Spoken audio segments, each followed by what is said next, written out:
জানিয়ে দেব এই মুহূর্তে পাওয়া সর্বশেষ আপডেট বাংলা সংবাদ। শুরুতেই শিরোনাম। শুরুতেই জানাবো, চলতি বছরের শেষে হতে পারে নির্বাচন, জাপানি গণমাধ্যমে প্রধান উপদেষ্টা। এদিকে বঙ্গবন্ধু শেখ মুজিবুর রহমানের বাড়ি ভাঙচুরের ঘটনায় নিন্দা জানিয়েছে ভারত। এবং ক্ষমতার কারিগরেরা উধাও, কে কোথায় আছেন হাসিনার ঘনিষ্ঠরা, থাকছে বিস্তারিত প্রতিবেদন। এতক্ষণ শুনছিলেন সংবাদ শিরোনাম, এখন থাকছে বিস্তারিত। চলতি বছরের শেষে হতে পারে নির্বাচন, জাপানি গণমাধ্যমে প্রধান উপদেষ্টা। দেশ পুনর্গঠনের পরিকল্পনা সম্পর্কে জাপানের একটি সংবাদ মাধ্যমকে নিজের ভাবনা নিয়ে কথা বলেছেন প্রধান উপদেষ্টা ডক্টর মোহাম্মদ ইউনূস। দীর্ঘ 15 বছর ক্ষমতায় থাকার পর ছাত্র জনতার বিক্ষোভের মুখে গত 5 আগস্টে সাবেক প্রধানমন্ত্রী শেখ হাসিনার প্রশাসন ভেঙে পড়ে। আন্দোলনের পর ডক্টর ইউনূস অন্তর্বর্তীকালীন সরকারের প্রধান উপদেষ্টা হন।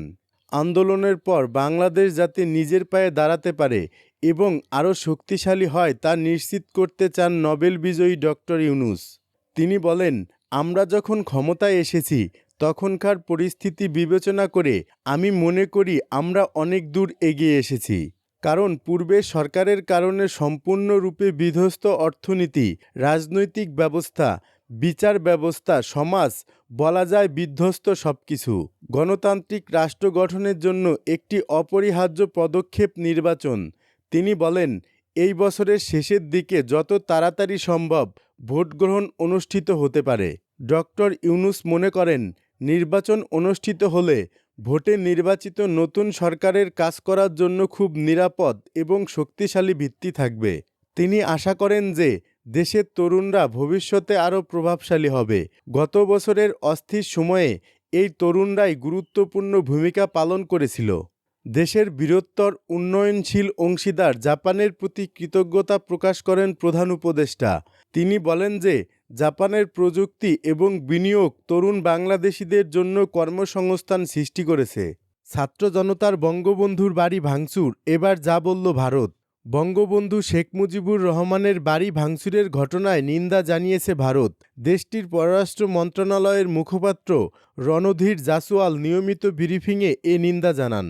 মুখপাত্র রণধীর জাসওয়াল এক প্রশ্নের জবাবে বলেন, ঢাকা ধানমন্ডি 32 নম্বর সড়কে অবস্থিত বঙ্গবন্ধুর বাড়িটি 1971 সালে দখলদার ও দমনপীড়নকারী শক্তির বিরুদ্ধে বাংলাদেশের জনগণের বীরত্বপূর্ণ প্রতিরোধের স্মারক হিসেবে বিবেচিত। সেই বাড়িতে গত 5 ফেব্রুয়ারি রাতে অগ্নিসংযোগ করা হয়েছে।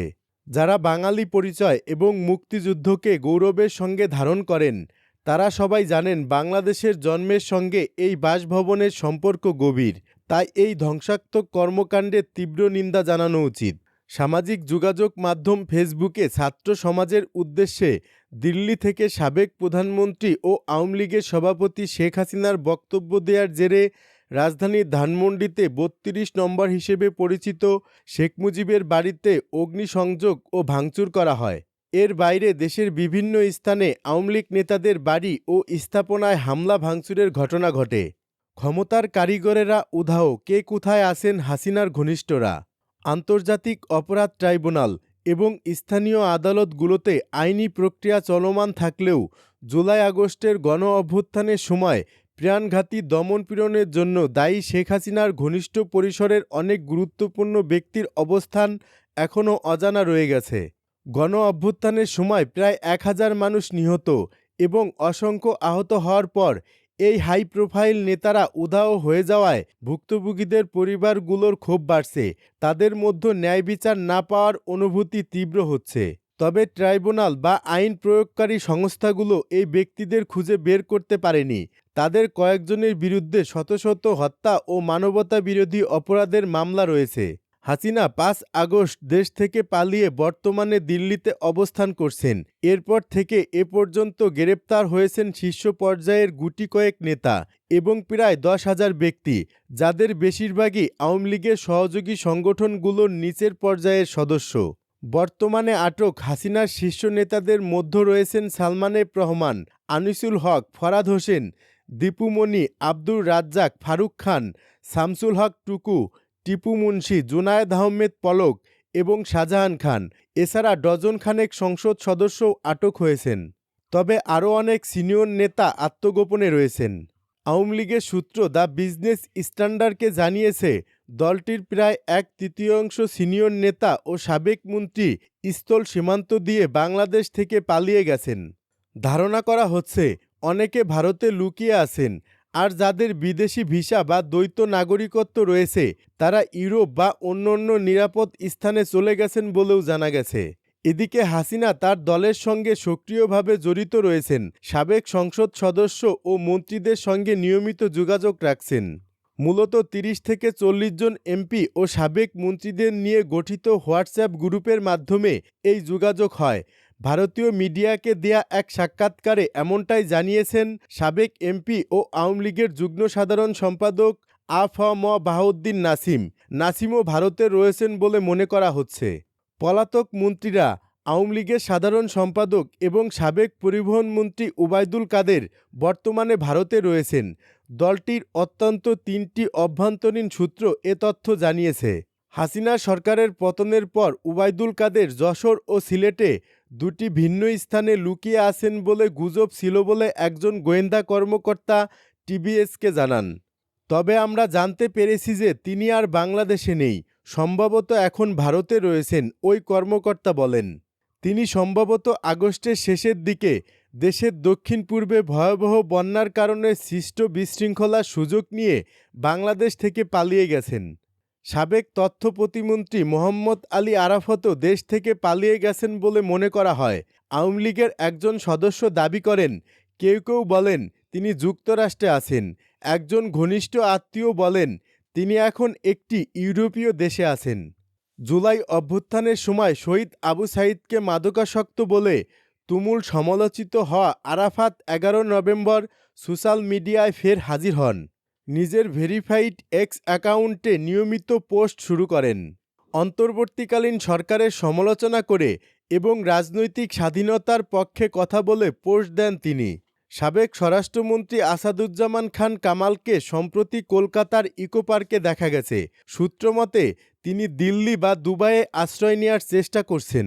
বিক্ষোভের সময় ব্যাপক প্রাণহানি ঘটা নিরাপত্তা অভিযানগুলো আসাদুজ্জামান খানের তত্ত্বাবধানে পরিচালনা করা হয়েছিল। গত সপ্তাহে তিনি একটি ভারতীয় পত্রিকায় সাক্ষাৎকার দিয়েছেন, তবে তার বর্তমান অবস্থান সম্পর্কে বিস্তারিত তথ্য অস্পষ্ট রয়ে গেছে। সূত্রমতে সাবেক মুক্তিযুদ্ধ বিষয়ক মন্ত্রী মোজাম্মেল হক বর্তমানে ভারতে অবস্থান করছেন। সম্প্রতি তিনি ভারতীয় মিডিয়ায় সাক্ষাৎকারও দিয়েছেন। সাবেক পররাষ্ট্রমন্ত্রী হাসান মাহমুদ সেপ্টেম্বর মাসে আখাউড়া সীমান্ত দিয়ে বাংলাদেশ থেকে পালান। তিনি একজন ভারতীয় আইটি ব্যবসায়ীর সহায়তায় পালান বলে দাবি করেছেন ভারতের আত্মগোপনে থাকা দলের এক নেতা। ত্রিপুরা পার হওয়ার পর হাসান মাহমুদ দিল্লিতে যান শেখ হাসিনার সঙ্গে সাক্ষাতের প্রচেষ্টায়।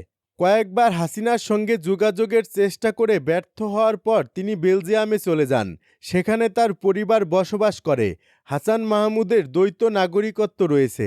সাবেক ভূমিমন্ত্রী সাইফুজ্জামান চৌধুরীর বিরুদ্ধে লন্ডন, দুবাই ও সিঙ্গাপুরে সম্পত্তি কেনার জন্য বিপুল অর্থ পাচারের অভিযোগে তদন্ত করছে দুর্নীতি দমন কমিশন। আল জাজিরার অনুসন্ধানী ইউনিট সাইফুজ্জামান যুক্তরাজ্যে আছেন বলে নিশ্চিত করেছেন। দলের অভ্যন্তরীণ সূত্র মতে সাবেক নৌ পরিবহন প্রতিমন্ত্রী খালিদ মাহমুদ চৌধুরী বর্তমানে যুক্তরাজ্যে অবস্থান করছেন। এছাড়া সাবেক মৎস্য ও প্রাণী সম্পদ মন্ত্রী আব্দুর রহমানকেও যুক্তরাজ্যে দেখা গেছে। সাবেক এমপি এবং দলের যুগ্ম সাধারণ সম্পাদক মাহবুবুল আলম হানিফ সম্প্রতি দি ইন্ডিয়ান এক্সপ্রেসকে বলেছেন, দলের অন্তত 1/3 শীর্ষ নেতা বর্তমানে বিদেশে আত্মগোপনে রয়েছেন।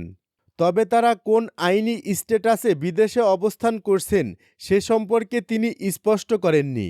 মন্ত্রিসভার বাইরের প্রভাবশালী ব্যক্তিরা আরেক বিতর্কিত আওয়ামী লীগ নেতা শামীম ওসমানকে নভেম্বরে দিল্লিতে এবং পরে ডিসেম্বরে দুবাইয়ে দেখা গেছে। স্থানীয় বাংলাদেশি প্রবাসীরা ওইসব জায়গা থেকে তার ছবি ও ভিডিও শেয়ার করেছেন। এদিকে নিষিদ্ধ ছাত্র সংগঠন বাংলাদেশ ছাত্রলীগের কয়েকজন পরিচিত সদস্যও ভারতে অবস্থান করছেন বলে ধারণা করা হয়। ছাত্রলীগ সভাপতি সাদ্দাম হোসেন এবং সাধারণ সম্পাদক শেখ ওয়ালি আসিফ ইনান দুজনেই ভারতে রয়েছেন বলে জানা গেছে।